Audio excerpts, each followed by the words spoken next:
XE500 head जी यहाँ से खराब हो चुका है जी जी छोड़ रहा हूँ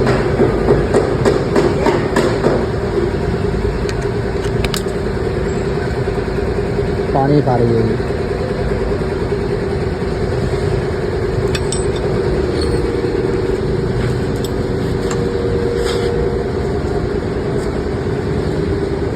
ये इसके पिस्टन पूरे चिपक गए।